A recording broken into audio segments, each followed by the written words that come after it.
Hi, and welcome to another episode of the B2B Marketing Podcast. My name is Moni Chim, and today we are having an edition with Joseph Hill, Director of Digital Strategy at Metadata, and we're going to talk a lot about performance marketing. Hey, Joe, how you doing? Hey, good money.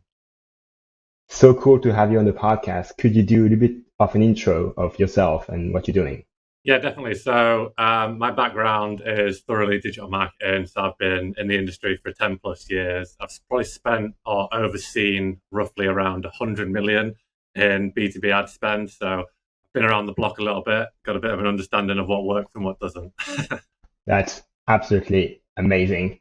And I would like to start the interview with targeting for paid social in 2023, especially on LinkedIn and Facebook. What works, what doesn't? Yeah, definitely. So, the trouble with LinkedIn a lot of the times is they're always saying get an audience of a certain size, right? So you need to be over 10,000, you need to be over 20,000, but this meaningless chase for a size of an audience can have some pitfalls. For example, if half of the 10,000 audience is full of people who are not relevant, what's the point in including them in your audience? So I always say relevancy above anything. And a lot of people like to do like bottom funnel, mid funnel, top of funnel. They like to do like intent audiences. But if you're chasing after a funnel audience or an intent audience, and you're doing so at the expense of knowing that every single person in that audience is relevant, then you're doing yourself a disservice because you're going to be wasting your budget. Because if you have 80% of your audience is relevant and 20% aren't, that's 20% of your budget you've just flushed down the toilet. So it's really important Hmm. to know exactly what companies you're going after and make sure you've got a qualifier on that. And also know exactly what persona you're going after and make sure you've got qualifiers on that as well. Yeah, very, very, very interesting. Um, yeah, like it reminds me of a new client I onboarded recently, and I tried to do a targeting on LinkedIn. And I think we got about 15,000 people. And I was like, that's a bit small. And Mm. but according to what you say, it's probably a better idea to focus on a small audience that's really specific rather than just trying to open it. Yeah, definitely. Like if those 15,000 people are all relevant, that's 15,000 people that you can start drilling with storytelling, letting them know you can solve their problems. Like they're not all going to buy your product straight away, but that's 15,000 people that you can continue to get your messaging to, build a connection with. And the whole thing is everyone's talking about communities now. Like you want to turn as many of Mm, those 15,000 people into your community. So it very much is like if you know that the person could be a potential customer, spending time and money on that person is valuable and it's worth doing. mm, I see what you're saying. On the Facebook side, I've got the impression that we are going for larger audiences. Like, is it? Do you agree with this? So again, yeah, it's all about relevancy. Now on Facebook, it's tough because you log in and their native targeting is do they like football? Do they have an interest in tennis? Are they ages between 15 and 59? Like it's a weird suite of targeting for a B2B person to use. So then what happens is usually we think, oh, well, we'll use the lookalike audiences, right? We'll take all of Mm, our customers and we'll plug them into Facebook and say we want more people like them. mm, Problem with that is how many of those people like the royal family? How many of those people like tennis? How many of those people mm, like, I don't know, Drake or some music interests? You can't tell Facebook that you only want people who work in industries like them and have job titles like them. It's just going to do whatever it wants, whatever it thinks you want. Now, this is a problem because no matter what you do, whether you plug data in, whether you use or plug your first party data in, whether you use their native targeting, no one's putting their job titles in Facebook, really. Like some people do, but most people's Facebook profiles don't have job titles on. So you really need to find a third party data provider and use that with Facebook. Otherwise, Facebook's pretty much useless. But Selfless Plug, that's what MetaMatch does. So okay. MetaMatch is one of the metadata products, and that actually helps you do B2B targeting across Facebook, LinkedIn, Google, display, everything. So you know you're not wasting your budget. All right. Interesting. Interesting. So could you, I mean, yeah, there was this large debate right now in the B2B marketing space, lead gen versus demand gen on paid social. What have you seen working on B2B? Because most of my clients, they want to do lead gen. I'm in the French market, and we are kind of like late in comparison to the US and the UK. So could you please tell me about this? What works, what doesn't? Yeah. All of this. Not all leads are created equal, right? So there's many ways to drive a lead. You can have a downloadable of a report. You could have a ebook. You could have a free trial. You could have a demo. There's so many different ways to grab someone's email, but they're all completely different. If someone says, I would like to talk to your sales team, that's a golden lead because they are ready to buy. They're actually interested in what you're selling. If someone downloads an ebook on how to write better ad copy, they probably have like zero interest in actually buying your solution. They're simply hoarding information. Just like when people go through LinkedIn, save that post, save that post. Everyone's started seeing these document posts and everyone's just hoarding the information and they never go through their saved posts. And it's exactly what happens with ebooks. It's just a different format. People are downloading these ebooks, requesting them, and never reading them. Like if I'm looking on my window ledge now, I've got 10 books, I've read 3 of them, and I'm trying to get through 7 of them, and I just haven't got through it. And I've hoarded information by going out and paying for it. So hoarding information is different to wanting to buy a product. And this is where the trade-off between demand gen and lead gen comes in, right? Are you driving leads for the sake of getting someone's email? If you are, stop it, because you can now go into ZoomInfo, you can go into all these different data providers and get people's emails, right? And you're legally allowed, even in the UK, even in California where they have better laws. Well, not better laws, more strict laws. Everyone's version of better is different. But you can actually just email them cold, as long as there's like a reason of legitimate interest, right? So if you can get an email, a database from anyone, and you can email them at any time, as long as it's personalized, what's the point in collecting emails of people who don't want to buy your product from paying for a download of your product? Well, the idea is thought leadership. But what's more important, I ask you? Is it more important to have someone have an ebook, right, from your company and have valuable information, or to understand the problems that you solve, who you solve them for, and how you can actually help them? I feel like it's the problems, right? That's the most valuable thing, because if more people understand what you do, more people understand the problems you solve, when they experience that problem, they'll come to you. So that needs to be at the center of all advertising. And leads that are relevant to people saying, I have that problem, I would like to have that solved, they are very, very good leads. Leads of people downloading the latest Gartner report, they're just going to sit in an automated email nurture queue or get outreached by sales. And it's going to be a cold outreach. There's nothing different between, they know your brand, they know you've got an ebook. That's the only difference between emailing someone who's downloaded a piece of content versus getting their email from a database. What you're saying is interesting, because if your first point of contact, like between the advertiser and the potential customer, is, hey, we've got an ebook, what do they know about your product? How do they know how you are actually helping them, right? Yeah, 100%. And I've got a meme that I made, and it was like, so we go out there and we advertise the piece of content, and we basically become advertising, like we're basically selling books at this point. They get our book, and then the email goes to a salesperson, and then the salesperson reaches out to talk about the product. Why didn't you just start talking about the product in the first place? And the reason is because there's a unnatural obsession with cost per lead. Everyone wants the cost per lead to be low, and they want the volume of leads to be high. That makes people think like they're doing a good job. But that is table stakes. But like, it's not even relevant. Like, if those leads are demos versus content, it's completely different. It's a completely different conversation. So this unnecessary focus on, I want leads and I want a lower cost per lead, it's basically put a lot of B2B marketers in this hamster wheel where they're constantly getting lit downloads, they're constantly chasing a lower CPL, and they're doing so just for volume. But in B2B, it's quality over quantity. We know that because only some people can buy our product. So what you're advocating as an approach is to basically, as the first point of contact, like directly showing the universe of your product to your audience, right? Pushing the pain points and all of this. I'll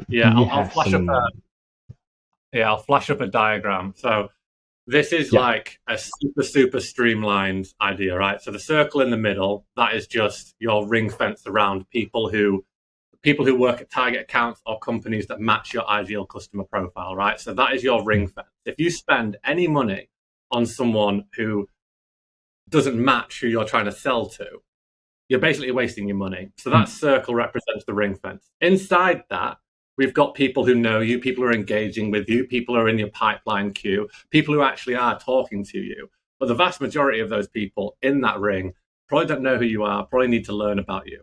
So you've got two options. And I think this is the most streamlined way. I avoid pushing content for the sake of pushing content. It can work in some instances, but you've really got to be strategic about it. So what I like to focus on is, first off, you have your demand generation.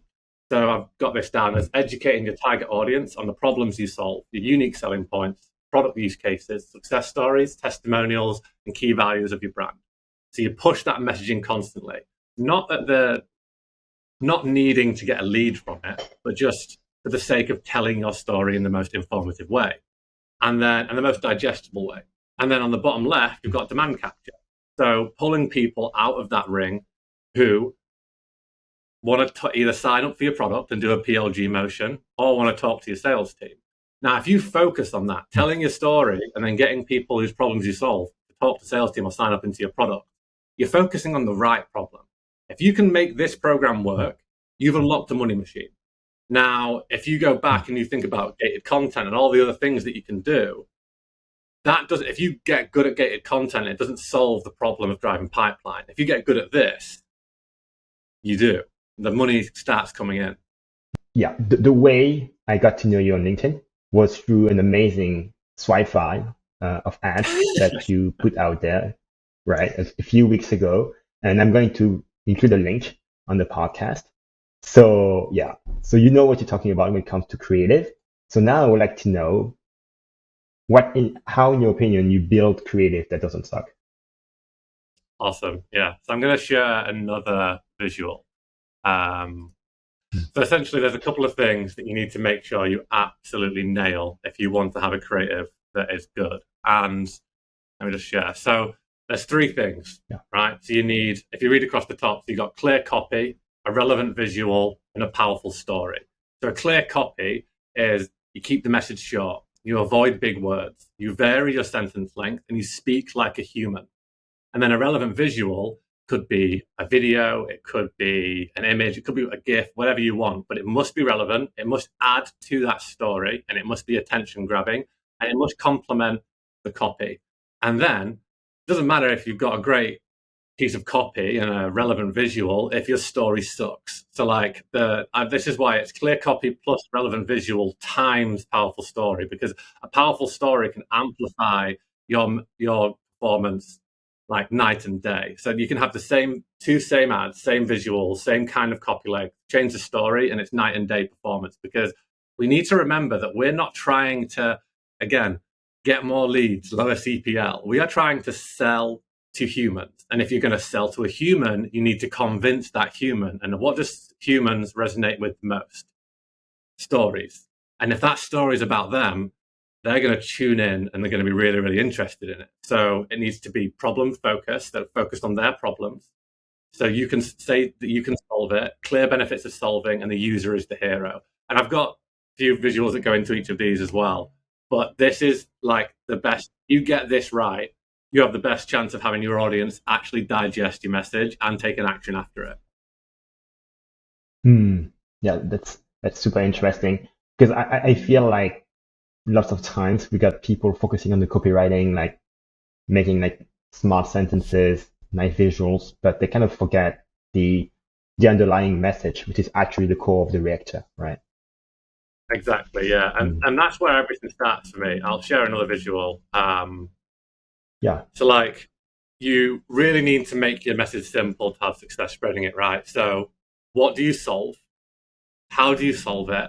And why should you solve it? And that is your problem, your solution, and your benefit. Now, if you nail those three things, it creates your beginning, your middle, and your end. So, for example, if you were to see this as like a childhood story, right? And we all listen, tribes talk about stories, our ancestors talked about stories, we all know folk tales. Why have these tales stuck around? It's because people resonate with a beginning, a middle, and an end, because it complements the human brain. So, the beginning is the person has seen the dragon, right? There's a dragon that needs to be slayed, and that's the problem. And then you hand the hero a sword. That hero then has the solution.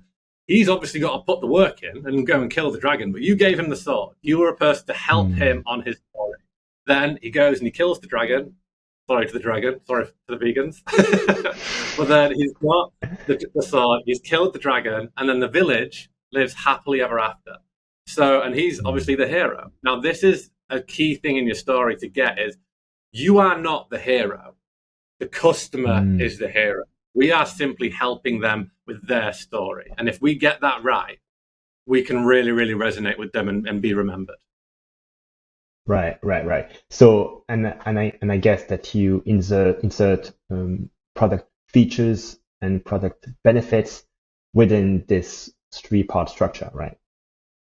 Yeah, definitely. But I focus on the problem mainly. So, for example, I've got I'm throwing all the visuals now because it's easier to show than to say. But for example, here's like 3 ads, right? They're really good. So these ads, if you look on the left-hand side, we've highlighted the problem with running natively. Now, you heard me talk about that. It was all about the fact that sometimes you don't have the right audience, specifically Facebook. You don't have the right targeting. You need another provider, for example. And there's other things too. For example, channels only optimize to like gross leads, whereas sometimes you want to optimize towards quality. You want to optimize towards market qualified pipeline. So there's a few problems that people experience when they go and they run marketing natively in the channels. So we've straight up highlighted that. The problem with running ads natively. And then the visual is adding to that. So we've got LinkedIn, Google Ads, and Facebook, and we've got a hamster. In the hamster wheel, the hamster is swearing. So if we think what the message is, the message of that advert is there's a problem with running ads natively. You can sometimes feel like you're a hamster running around in a hamster wheel, and you've got all these channels, and it's frustrating because you're not getting the results. That was a long sentence, and I didn't add anything. I just said what was in the image. So there we've got highlighting the problem. The visual is furthering the story. So a picture says 1,000 words. And then here we're also hitting that problem again. Native ad channels make money. When you spend more money, the whole model is broken. Learn the problem with running ads natively. And then the idea is we've got 2 products. We've got Metadata, which is like our platform that you run everything through. It optimizes towards quality, all that stuff. And then you've got the audience tool. But this is specifically talking about the optimizing and everything that you can do. And that's kind of the focus. Now, why do I focus on problems more than benefits? Well, there's a guy called Gene Schwartz, and he's got this amazing book called Breakthrough Advertising. And he talks about this thing about channeling desire. Now, if someone already wants to solve a problem, and then you just show them how to solve it, and your product's the answer, you've like half the story is already told. Like they already know the pain, they already know the benefit of solving it. If you can identify and let people know, hey, everyone's experiencing this problem, come with us. It's so much easier. So people talk about like intent, people talk about all this stuff. Like bottom line, if a user has a problem, they have the biggest level of intent to want to solve it. They may not know that it's how to solve it. They may not know that there is a solution, which means that you need to have a little bit of, if they don't know about the problem and what it can have, is you kind of have to inform them. If they do know about it, you need to educate them on the damage that problem can have if they don't solve it. And if they do want to solve it, you have to come up with a hook to make them want to come to you and actually solve that problem with you rather than other people. But it's all about problems. I feel like we should have problems at the center, what it is, how you solve it, and the benefit of solving it. And then USPs, case studies, testimonials, all that stuff is like things around the problem. But that problem, if all the brands I've seen have amazing performance, have a clear problem that they solve, a very, very clear problem. Wow, that's super interesting. And so when you use advertising in which you talk about the problems, do you start talking about the product within the ad unit, or do you think it's better to do it on the landing page or something? I think in the ad unit it can work, like a good visual of your product. Like there's no like right way, like one way to do things. So you need to be showing people your product. Yeah, you need to be saying, here's a problem, here's the product. The product's great. Look at all the things it can do.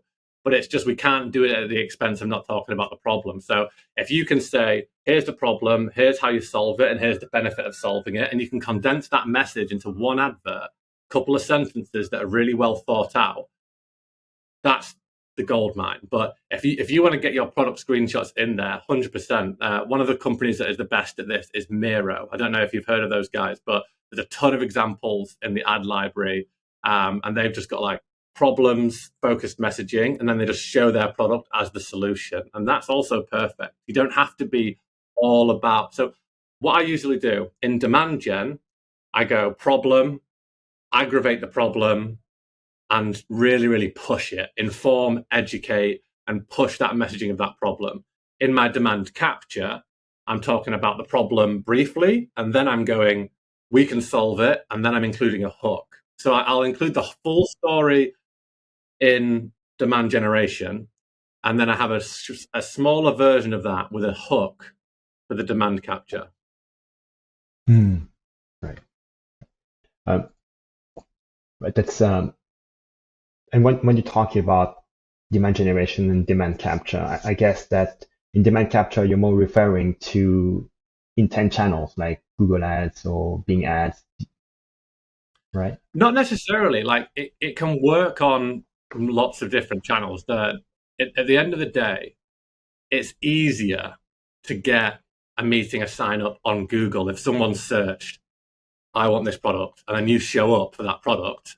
That's that channeling desire in its natural form. People are like, oh, why is Google Ads working best? Well, it's because people put their hands up and say they want to solve something, but they don't even do that. They get themselves to the point where they know the solution, and then they search for it. So they're all the way down there. They're ready to solve, right?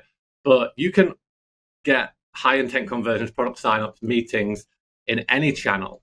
But the most important thing is that you need a hook. So I'm just going to show another visual here to show this. But once you've got your problem, so you've got what you solve, how do you solve it, and you've got the benefit. Now, if you're a PLG motion, it should be, why should they sign up? If it's a meeting, sales-led growth, it should be, why should they meet, right? Now, if you haven't got a reason why they should meet, they're going to just not want to talk to your sales team, because we essentially have this issue where people are like, how should I book a meeting? Should I book a meeting? And the no outweighs the yes, because sales have a bad rep. Like, to all my salespeople out there, you do an absolute heroic job just fighting through the no's, keeping on going, hitting the quarterly targets. Like, my heart goes out to all the salespeople just absolutely going through it, and they get paid well if they succeed, which is great. A lot of salespeople get paid really well, but it's a tough job to have because they have to overcome this through emails and reaching out and everything. As a marketer, if your company's sales-led growth, our number one goal should be making their job easier, because if you need a contract and a signature in order to get your deal sorted, all roads lead to sales, unless you're product-led growth. But if you aren't, all roads lead to sales. So we need to help them. So they think it won't be with an expert. It'll just be a salesperson who wants to force the sale, and it could be a huge waste of time. And then we try and fight that with messages on product features. Come and talk to us, very vague, not the most outlandish messaging. And then we kind of throw a statistic and think that we've solved the world problems. It's like, we need to do more than just a basic statistic. We need to tell a story. So if we can say that we actually solved their problems, we promise immediate value. So giving away something for free, maybe an audit, maybe a gift card, maybe a consultation, maybe expertise of some sort. We give away something for free. And then we position whoever's going to be on that call as a hero, as a guiding person, well, the audience is the hero. The person on the call should be positioned as Yoda, the person who's going to take Luke Skywalker in and teach him all the Jedi, be able to solve that problem. And Metadata do a great job of that, because we say, well, shout out to Jason Widup, actually. He had a whole campaign where he jumped on a video and pushed it, and it was talking to our sales team is like talking to a marketing friend. And it was just like positioning our sales team as marketing experts. And it was so brilliant, because we were a sales-led company fully back then. And now we're more in a PLG motion too, but we really needed to position our sales team. And there's so many ways. So it's really important to get that problem solved, position the person on that meeting as someone who's good. But you need to promise immediate value, because people are still going to be apprehensive from jumping on that meeting. And so you've got three different ways you can drive hooks, or you can drive meetings rather: an incentive, resource, or knowledge. Now, as far as a gift, like the number one meeting incentive is a gift card, right? You just say $100, $205 is quite a clever one from Directive, because they're just like $5 over 200, so it seems like it's more. But the whole thing is, we solve a problem. Are you a CMO in tech? We can get this sorted for you too. And this is the whole problem is like irrelevant targeting. They're saying they can do it better. We're saying that we can convert more website visitors. We're saying here we can double your pipeline without doubling your budget. So there's a problem that's being solved, and there's a reason to come and talk to our sales team rather than other people. You can also position things as consultations. So Directive have another great one here. They're positioning the meeting as, you're going to share your vision for success. You're going to develop a strategy based on data. You're going to finalize your game plan. There's so many ways. You could say, like, 1, you jump on the meeting.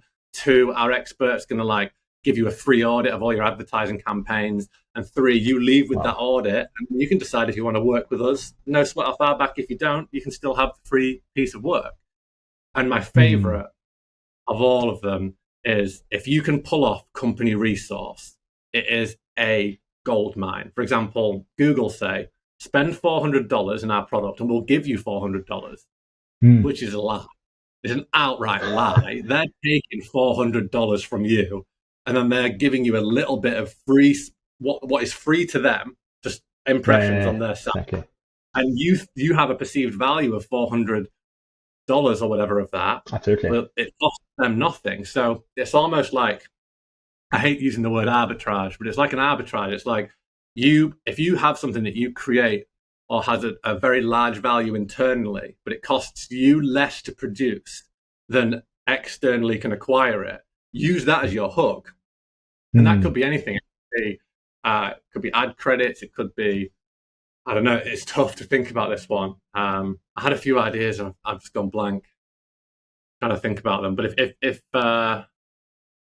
I've gone blank. It's tough to get this one to work. But the other ways of doing it is like software add-on price promotions. But if you have some kind of company resource and you can monetize that and give it away, another thing that works really well is that, well, the reason why it works so well is because it's, hey, sign up, get going inside of our product, and then we'll give you something at the end.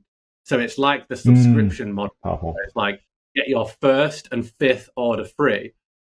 Is it actually free? No, it's probably like a 30% discount based on how they actually price their stuff. You're paying for 2, 3, and 4, but you get the 1st and the 5th free. So if there's anything you can do there, like sign up today and get your 1st and 5th month of your subscription free.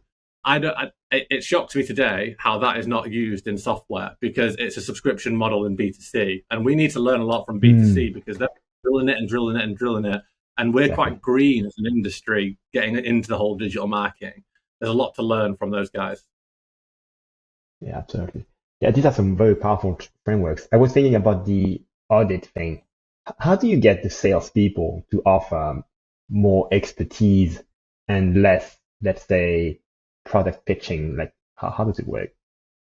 Yeah, so a salesperson is going to join your company, right? If they're competent and they're intelligent, they can learn like anybody. Now, you want to keep your salespeople on. You want to keep them happy, because if you have a salesperson who comes onto your team, learns the product over 2 years, gets to the point where he's actually a product expert and is nailing every call, knows the whole story, can even give away free audits, free consultations and things, and then they leave, you've got to start the whole process again. And if you think about the cost of recruiting, the cost of training, the cost of actually not having that person in the meantime and the results they could have generated. Like, if you have a competent person, keep them around. That's the number one. And invest in your sales team. People have sales to come in and then they go, all right, go and get sales. But it's like, those sales people should have as much training and as much information support as anyone else in the company, because they are frontline, especially with a sales-led growth company. So invest in your staff and try and keep them around. Yeah, that's really a good one. I got one chunky question. Like, let's say you get hired by a company who sells a B2B SaaS high ACV product, and they have some content, but they don't do paid at all. Like, how would you build these framework from scratch? So first off, find out what your problems are. So interview your customers, look at the product, do your Googles, do a lot of research. And it needs to be qualitative research at this stage. But if you can do some quantitative research too, get surveys out to your customers and ask them good questions, give them like a $50 gift card as a thank you. Get all the information as you possibly can and rank your problems from like 1 to 5 with most prominent. Once you know your problems, USPs of your product, fitting into those is easy. Benefits of solving those products is easy. You still have to write it out, but once you've got the core product, the core problems, figuring out your story off the back of that's quite simple. It's the legwork is to find out what the actual problems are. Yeah. Once you've got those problems, you then need your hook. So why should they sign up? Why should they get a meeting? Make sure that you can turn the no into a yes and make people want to come and talk to you, because it's not enough to just solve problems. Your competitors are doing that too, especially if they've got a good marketing team. You need to offer immediate value for the sake of engaging with you. And if you can do that, you've got your story. Then you obviously have to turn that into adverts. You have to turn that into good messaging, which is complex and hard to do, but focus on that. And where are they going to go? So the easiest way to do 100% relevant targeting is find a huge list of companies that you know you want to work with, and then find all the job titles of people who use your product and the decision makers and the influencers and the buying process.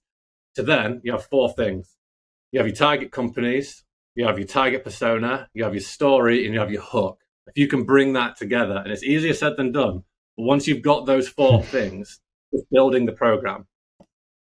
And to add to that, you also need to do your Google stuff as well, because Google sometimes gets shunned to the side in B2B, but you need to know exactly all the different names and all the different terms that someone who's searching for your product could be searching. And then you need to obviously turn that, because there's 3 areas of plugging into digital platforms, right? You can plug in companies, you can plug in job titles, and you can plug in high intent modified keywords. And what I mean by that is metadata is account-based marketing software, right? If I search account-based marketing, I could be researching a topic. If I search account-based marketing software, I'm looking to buy. You got your core topic, account-based marketing, and then you've got your intent modifier, which is software, tool, whatever that is.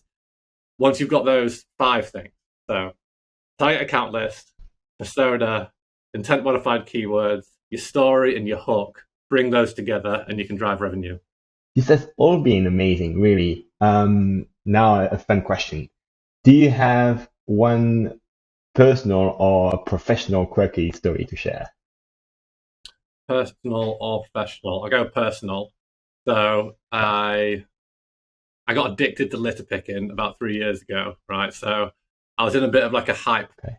I don't know. I go through phases, right? So I'm like obsessed with like cold plunges, and then it goes away, and then I'm obsessed with like cutting sugar and only eating like homemade, and then I'm obsessed with like running a marathon or whatever. So I've done all these weird phases, and I'm always finding something new. And then when I complete it, I'm like, I need something else now to go out. I can't seem to stay in the phase for longer than a year.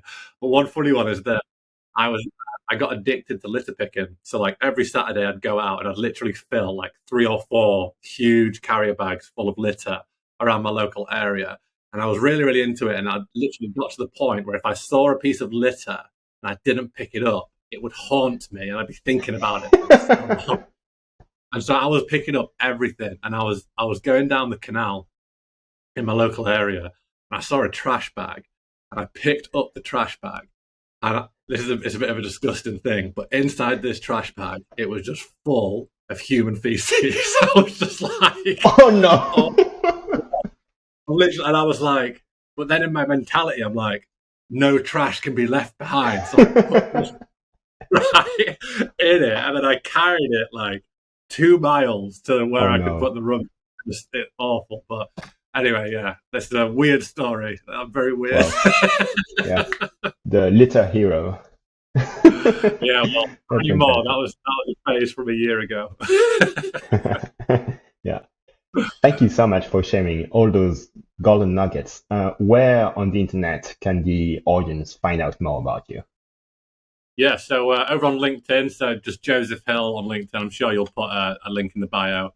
But yeah, LinkedIn is where I'm hanging out. I'm not on Twitter. I'm not on Facebook. I'm not on YouTube. Maybe they're to come in the future, but everything goes on LinkedIn. Right. All right. I post LinkedIn minimum twice a week. So I post some ads that are great, and I break them down why they're great, and then I post some funny memes. And then occasionally I'll just launch like a big document, like for example, the Sexy Ads Library, which is like 205 creatives, which are all great on those 3 principles that I showed. So it's quite good to inspire your creative thinking when you're creating ads. Yeah, amazing. Thank you, Joseph. See you another time. No worries. Appreciate it, Moni. See you later.